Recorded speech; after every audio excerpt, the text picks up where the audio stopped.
What's up, everybody? TheEndBoss here, and today I'm going to be bringing you a video review of Amazon's brand new third-person shooter, Crucible. And how does it stand up to all the hype surrounding it? Well, let's go ahead, jump right in, and start talking about it. Now, the first thing you're going to notice is this is a class-based third-person shooter. So every single class and character that you pick has completely separate abilities from each other in such drastic ways that it almost feels like you're not even playing the same game. You've got melee characters, you've got characters that can set up turrets, you've got flanking characters that can blink around the map. That's actually the character I started with, was this wonderful little rodent Tosca. Now, she has several blinks to get around the level. She's got a smoke cloud that gives it blocks a lot of vision, actually. It's kind of frustrating to even be in your own smoke cloud, but there's a remedy for that, and that is her X-ray goggles, which will allow you to see enemies through the smoke, through the walls, and across the map. On top of that, she has a sticky bomb to slow people when they try and run away from you. So getting away from this character is pretty difficult. Now, my friend that I'm playing with in these videos is a melee character. He's got a grappling hook to pull you towards him, and he's got an axe that chops people down. And like I said, each character is almost like playing a completely different game, and they're a lot of fun. I have to say, all the characters I played so far were a blast, with the exception of one, and I feel like he's going to get some tuning and adjustments to make him into a much better character. One of the things I do have to complain about is this is a class-based, team-based shooter. And there is no voice chat, there's no party chat, there's no text chat, there's nothing to actually communicate with your teammates besides a pinging system, and that leaves a lot to be desired.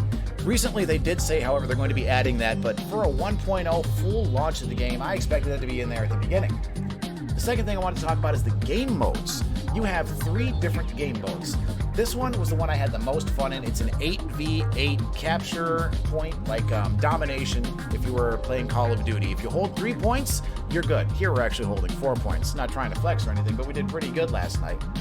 And that was the one I had the most fun with, just because an 8v8 on the size of a map feels more at home.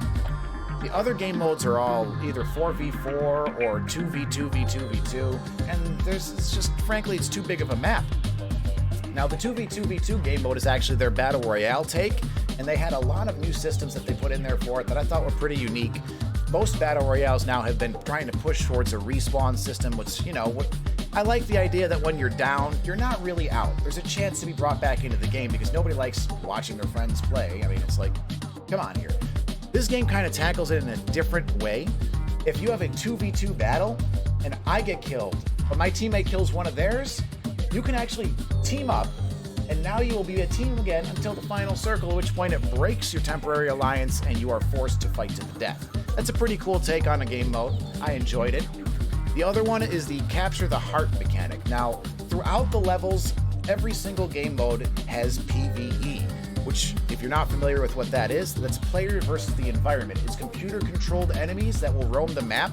Killing those will grant you experience points you can use to level up your character, which gives you access to new additions to your abilities and tweaks, and also increases your damage and your overall health. The first type of character you can see here is basically giant turtles. They walk around, they try and melee you, not too threatening.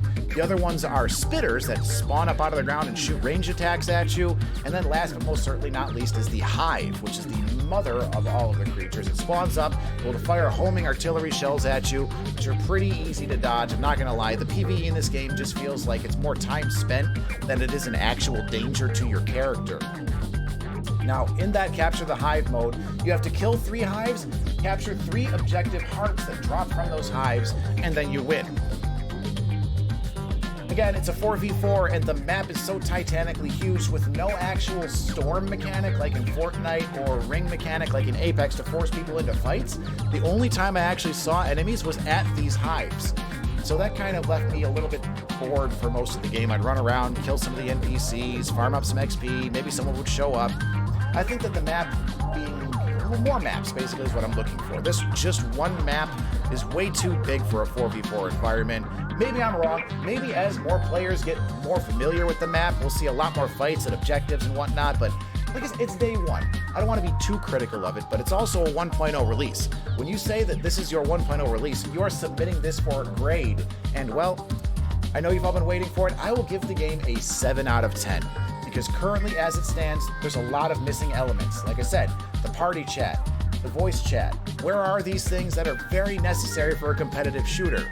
On top of that, you have one map and 3, you know, relatively fun game modes. So when they come out with more characters, balancing onto this game is going to be, well, class-based balancing has always been a pretty hot take. Most people think that some characters are overpowered, and so everybody's going to pick that character.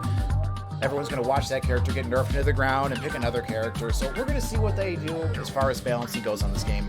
If you like Smite, if you like League of Legends, if you like third-person shooters, check it out. It's free. What are you gonna? You got nothing to lose. If you got the hard drive space, download it one night, check it out. If it's not for you, you lost nothing but maybe 20 minutes of your day.